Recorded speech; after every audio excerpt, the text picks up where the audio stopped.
Hello everyone. Welcome to your lecture on news and public opinion. This lecture is a part of your paper on news and society. And in this lecture, we'll discuss news in particular and media in general as a tool to initiate dialogue, debate, and carry discourses, and to form and establish popular opinion. We'll examine the idea of public opinion and how public opinion can and is being created. We'll also discuss how different medium of mass communication like newspapers, television, radio, web and social media are creating different kind of platforms for public discourses and dialogue. It will attempt to probe into the efficacy of different media as creator or facilitator of public opinion through different case studies. We'll also discuss briefly the theories of public opinion by Walter Lippmann, agenda setting theory by Shaw and McCombs, cultivation theory by George Gardner, and propaganda theory by Edward S. Herman and Noam Chomsky, and manufacturing consent by Noam Chomsky. Since these ideas subscribe to the assumption that news has power to influence or establish popular opinion, therefore we will discuss this. Let's first discuss what is news. Well, news centers around reportage of incidents, happenings, conflicts, disasters, anything that is of interest of the readers or viewers and that concerns or ought to concern them. But there are certain important questions which need to be addressed to have a holistic understanding of news and its contents, functions and the impact it can and may have on the readers and viewers. These are: 1. What are the key elements taken into consideration while constructing news? 2. Who makes news? Do their ideology or worldview impact the construction of news? Does news have any purpose other than to inform the readers or viewers? Well, Dennis McQuail, in his book titled Media Performance, Mass Communication and the Public Interest, argues that news is neither objective nor impartial. It's about when an event happens, there is no guarantee that it will be considered as news.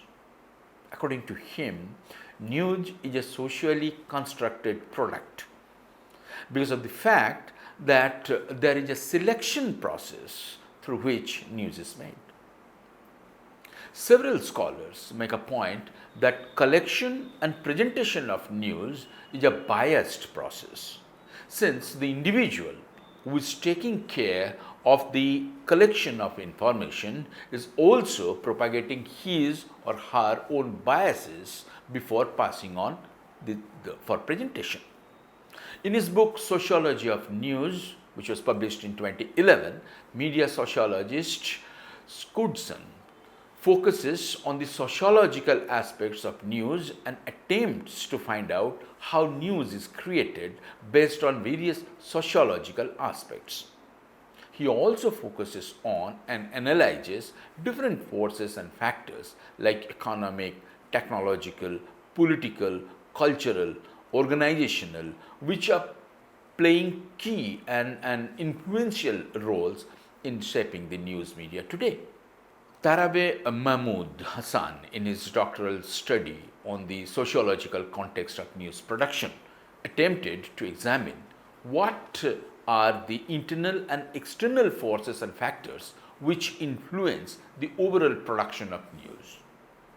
According to his study, three major approaches are mainly adopted while making news. They are political economy approach, social organization of news approach, and the cultural approach.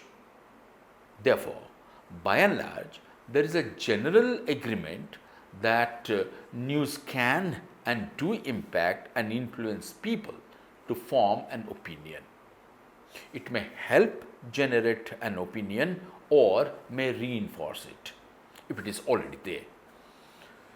Now let's move to understanding the concept of public opinion. Public opinion can be defined as the collective opinion of many people on some issue, problem, etc., especially as a guide to action, decision, or the like. Britannica.com defines it as an aggregate of the individual views, attitudes, and beliefs about a particular topic expressed by a significant proportion of a community. Some scholars treat the aggregate as a synthesis of the views of all or a certain segment of society. Others regard it as a collection of many differing or opposing views. One can thus derive some constructs of public opinion. A. Majority opinion or belief, collectively formed. B. Some issues that concern the society or at least a large section of society. The concept of public opinion as a political force was brought into academic domain in 1922 by Walter Lippmann. And his book, titled Public Opinion, introduced the idea of public opinion. From democratic society's point of view, it discussed how, in a democratic setup, public opinion could be formed by cultivation of an idea in people's mind through news media. The book also talks about the stereotypes, self-interest, commonweal, nature of news, buying news, to deconstruct the idea of public in order to understand that how opinions are being formed among the public in a democratic setup. Political scientists and some historians have tended to emphasize the role of public opinion in government and politics, paying particular attention to its influence on the development of government policy. In fact, some political scientists have regarded public opinion as equivalent to the national will. Sociologists, in contrast, usually conceive of public opinion as a product of social interaction and communication. According to this view, there can be no public opinion on an issue unless members of the public communicate with each other. Even if their individual opinions are quite similar to begin with, their beliefs will not constitute a public opinion until they are conveyed to others in some form, whether through print media, radio, television, internet, or telephone, or face-to-face conversation. Here, media are used as a platform for communication to take place among different stakeholders of the society. Social desirability is another key component to the formation of public opinion. Social desirability is the idea that people in general will form their opinions based on what they believe is the prevalent opinion of the social group they identify with. However, it could be reversed, and a completely different public opinion could be formed if A. there is a strong opinion leader, B. there are strong and logical arguments, and C. if it is backed by strong powers. In earlier times, the strong power used to be, the state or powerful persons. Let me give you an example. In 19th century, Satidah or widow burning was the social custom. It was supported by, the majority. However, Raja Ram Mohan Rai opposed it. He used Sambad Kaumudi to propagate his views and rally public opinion. The opposing parties too used a newspaper, Samachar Chandrika, to propagate their views. Rammohn Rai took the help of Governor General William Bentinck, who eradicated the menace by outlawing the practice in 1829.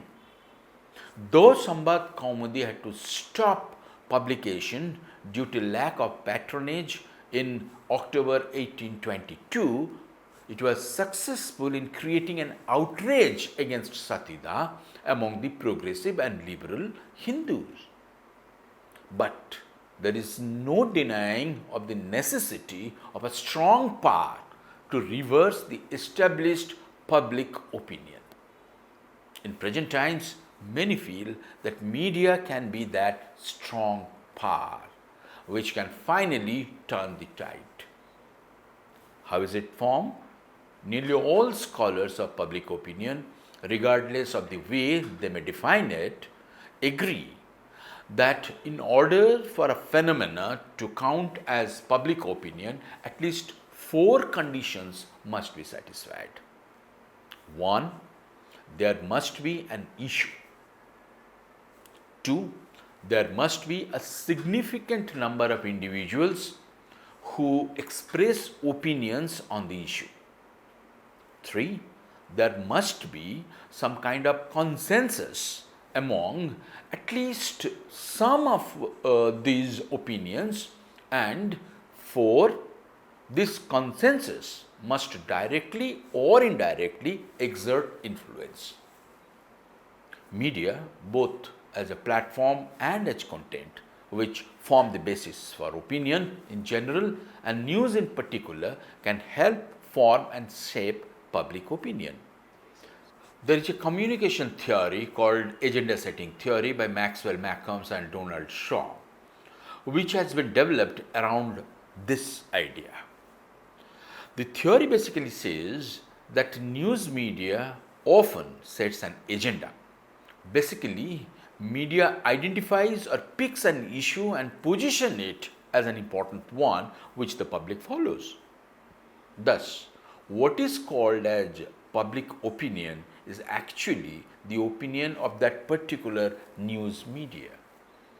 The core assumption of this agenda setting theory is that news media doesn't reflect the real picture of the society. Rather, they try to inculcate an idea into the minds of the common masses and tries to shape it. Secondly, news media try to particularly concentrate on a particular or specific issue and present it repeatedly to the media consumers. And as a result, the common masses start to think that particular or specific issue as the most important one. Cultivation theorists posit that television viewing can have long-term effects that gradually affect the audience. This theory suggests that television and media possess a small but significant influence on the attitudes and beliefs of society about society. Those who absorb more media are those who are more influenced. A 1992 documentary film titled Manufacturing Consent, Noam Chomsky and Media presents and illustrates Chomsky's and Herman's thesis that corporate media as profit-driven institutions tend to serve and further the agenda of the interests of dominant elite groups in the society. Media influences public opinion basically through 3 steps. Step 1. Public opinion depends on knowledge about issues. Media provides mass of information on concerned issues for widely dispersed people in such a way that public form a particular opinion. This is known as framing. Framing is when a story or piece of news is portrayed in a particular way and is meant to sway the reader or viewer's attitude one way or the other. Step 2. By acting as a platform, media seemingly provide level playing field for votaries of all opinions. But by carefully and cleverly manipulating the platform, media can provide leverage to a particular point of view and deny that to the other point of view. Step 3. Media can provide templates for forming attitude. Exposure to media activates people's convictions or causes them to form new ones. Those in the media use angles and commentary to sway public opinion in favor of their stance on the issues or otherwise. It's easy to conclude, therefore, that persons or organizations or governments who control media can form and influence public opinion. Well, there have been allegations that it's being done with great wanton, so much so that there is a feeling that all public opinions that we see around are manipulated. However, it is not so simple. The reasons are why it's not so simple to form public opinion are: 1. Research has conclusively proved that people do not always believe whatever is being said or showed on media through the selective exposure and selective perception theories. Second, there has been a dramatic growth in media. Thanks to internet, it presently has a kind of fluid plurality. It's next to impossible to suppress the alternative voices. And third, the plummeting credibility of the mainstream media. People no longer have the kind of faith on mainstream media which they used to have. Thus, whatever is being said in mainstream media is often viewed with suspicion and skepticism. The increasing use of social media is creating further problems. Thanks to technology, creating and disseminating news on a global scale has become easier. This has also made the spread of fake news easier. What is fake news? Fake news is written and published with the intent to mislead in order to gain financially or politically, often with sensationalist, exaggerated, or patently false headlines that grab attention. More the fake news circulates, the credibility of news plummets further because people cannot distinguish. Without credibility, news in particular and media in general lose its power to influence and thus the power to create or sway public opinion. As we have discussed, media can shape and influence public opinion, however, at a limited scale. There are certain conditions under which this can happen more. Let us consider the desirability factor. If people find media to be saying the things that they want to do or make it happen, then the opinion will be formed fast. If media asks the people to subscribe to an idea which runs probably contrary to their long held belief, then probably media will fail or it will take longer time to form an opinion. But a question lingers. Can public opinion influence public policy? Can it impact governments? The answer is maybe. If the government is receptive towards public opinion, it will. If the government is not receptive, it will make, well, little impact.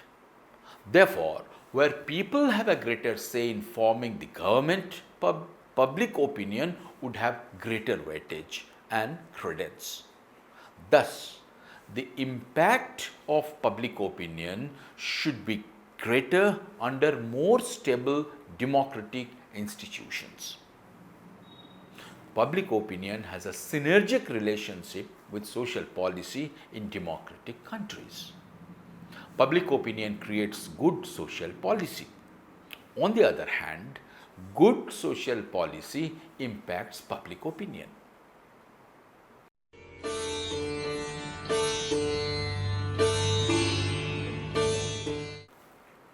In conclusion, we can say media works because people believe in media.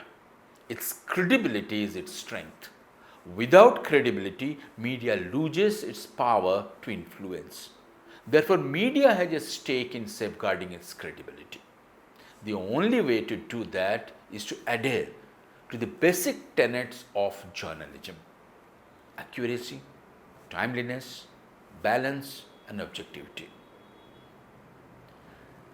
I hope at the end of this lecture you have learned that the media impacts public opinion because it disseminates the facts and information about the key topics that the public should be aware of.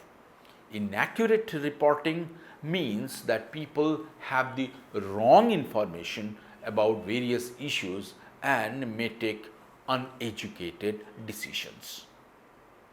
I hope you enjoyed this lecture. For more details, please read the module carefully and attempt the questions at the end. Thank you.